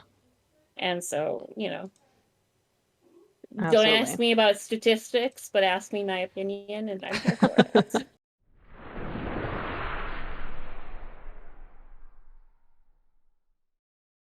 Well, speaking of your opinion, then, what is a Oh my notable god, game the cat this just week? flew. I know, that was like a really freaking fucking ghost. creepy. I blinked and I was about to take a drink of my water, and I just happened to see the white. Suddenly, streak. she was all the way over. Yeah. Yeah. Okay. Sorry. Well, I was just saying, speaking of your opinion, what do you think is like a notable game that our fans and maybe even us should watch this upcoming week? Aside from your own, because we all know that we're all gonna be watching our teams play. I was gonna say I don't even know. But- I was working on. I'm trying to put together, and then I will be able to post it in our Discord and stuff. But weekly, it'll be a daily breakdown. But every week scheduled for the entire NHL. So I haven't even fully fucking looked at it yet. That's fair. But I'm working on it. But honestly, again, and I keep going back to them. I'm intrigued to keep watching the Detroit Red Wings. I was gonna say the Devils. That's not a draw. No, that is wrong red team. No, but that's the just to keep opposite. watching Detroit and see Wrong what way. Detroit keeps doing. Yeah. Which they play you, Chris. Chris, later in the week. I think on Sunday. Yeah. Anaheim and Detroit play each other. Sunday. Yeah. Yep. Yeah. The Ducks play Yeah. in Detroit at 5, so that'll be fun. Okay. And I now don't get to go to a Wild game until November 19th, so I'll be able to pay more bummer. attention to other hockey teams. Yeah. That's all that. And then that's my last game of the season as far as get out from Well, behind Chris, the what about tree. you? What's an important game for you that you think people should tune in? I think you guys should be tuning in on Thursday to watch the Flames and Sabres play. I I predicted earlier, or I predicted last week that I think that Buffalo's going to surprise some people. They're not going to make the playoffs, but they're going to show great strides. Calgary's still undefeated. As of time of recording, they're undefeated still. They're 3-0. Buffalo's 1-1. And Buffalo's looked rather impressive still so far. Like, you can see a foundation and a core group finally starting to form there. They just paid Tage Thompson out the wazoo. Alex Tuck has looked really good. Rasmus Dahlin is still as good as Rasmus Dahlin's going to be. You know, there's a lot of excitement surrounding the city of Buffalo and their hockey team. And I'm excited to really continue to see what Nazem Kadri and what Jonathan Huberdeau bring to the table for the Calgary Flames. I think that's a really big one to watch. That and the Hurricanes and Oilers also, that's on Thursday night. I think that is going to really show the strength of both of those teams. Both of those teams are playoff teams, 100%. That would be a hell of a Stanley Cup final. But I think that's going to be a tough one. That's just going to be a game where you're going to see two teams with great offenses just go back and forth. Right. That's Thursday night at 9. So that'll be of release on the day of our show being released. That'll be when that happens. And For me, I think very similarly to you, I'm looking forward to the Canes versus Calgary on Saturday. That'll be fun too. too. They're playing at 10 p.m. I think that's going to be a really good game. Again, as of recording, they're both undefeated in their divisions, and I think that those are two strong contenders. I've talked about how I can see the Hurricanes making it to the Stanley Cup this year. I'm not confident enough to say for sure that they're going to win it just yet, but from what I've seen of them so far this season, I think that they stand a really good chance, unless the wheels fucking fall off midway through, which happens to the best of us. So that could totally happen. I totally see that being something possible. And then also Columbus versus the Rangers. So the Blue Jackets versus the Rangers, I think, is going to be a very good and interesting matchup, and that's on Sunday. And then obviously, like, our teams are all playing somewhere in between all of those, and those should all be good games as well. We're going to be watching our teams for sure. Because none of us can take any more losses. Another game, you know what I mean? Like, all we need of a good little to session. fucking step it up a little bit. Another game I'm going to be looking into for sure, and I'm going to probably be watching, is on Saturday. The Senators are going to play the Coyotes. Now, both of them are 1-2. I'm interested to see which team is for real and which team isn't. Between those two, which team is really? You mean like you're going to get a gauge? As in doesn't actually exist? No, and that are figment of our imagination. The real deal, as in which team is actually going to show. The Arizona Coyotes aren't a real team. They're just a high school team that they plop in from time to time. Right. But no, I want to see which team has the stuff. Obviously, again, we're still so early into the season, but I'm gonna laugh if they tied 0-0. Well, ties aren't. So many high-scoring games. Ties aren't possible in the NHL. Have so to go to overtime. Overtime then shootouts. Well, no, but that would be. Obviously, someone will end up winning, but to end a game with a 0-0 score and have to go into OT or a shootout would be insane. Incredible. That would be wild. That would be the best game of hockey ever played. Yeah, I'm going to be interested in seeing how that game goes. No, that's fair. That's totally fair. That's fair.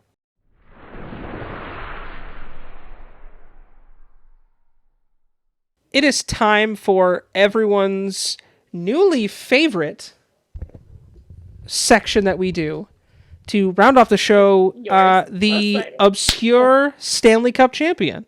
This week we have Mike Needham. Have you ever heard of him? I mean, not enough to know almost literally anything about him. Oh my god. See what you did there. What a dad joke. What a dad joke. I couldn't resist it. Do you I mean, I understand. Do you know why his name doesn't ring a bell to you? That I made that dad joke. You know why his name? Is it because he's shorter than me? No, it's because he only played 86 games in his career.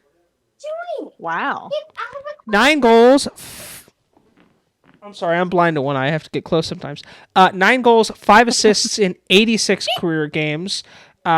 He played with the Pittsburgh Penguins and the Dallas Stars. But he won a Stanley Cup. Ayo. Sometimes it pays to be on a team. He won a Stanley Cup with the Pittsburgh Penguins in 1992. Fuck the Penguins, in particular in 1992. I mean, that was the year I was born. And the irony is that my dad's a Penguins fan, so his favorite... It's cool that the year I was born, the Penguins won the Stanley Cup, and the year my niece was born, the Stanley Cup champions were the Penguins. So, like, it was this cool little thing for my dad. But yeah, Mike Needham, 86 games in his career in the NHL. He is 52. No word on what he's doing now. It was when they won them back to back. They won them 90, 91, 90. 90. Yeah, they won in 91 and 92. I was going to say 91 is when they beat the North Stars. Yeah. Which is why. Most notably, recently in 2014, Needham was named the new assistant head coach of the Kamloops Blazers of the WHL. He was with the organization until 2018 when the Blazers chose not to renew his contract. No news on what he's doing now. But yeah, that is your obscure NHL champion or Stanley Cup champion of the week.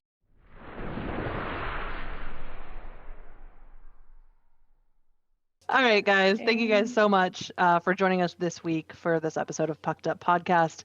I think we covered a lot of really good topics. And as Chris mentioned earlier, please feel free to drop in the comments anything you guys want to see us talk about next week, whether that's the question of the week or just topics that you would really like to hear our opinions on.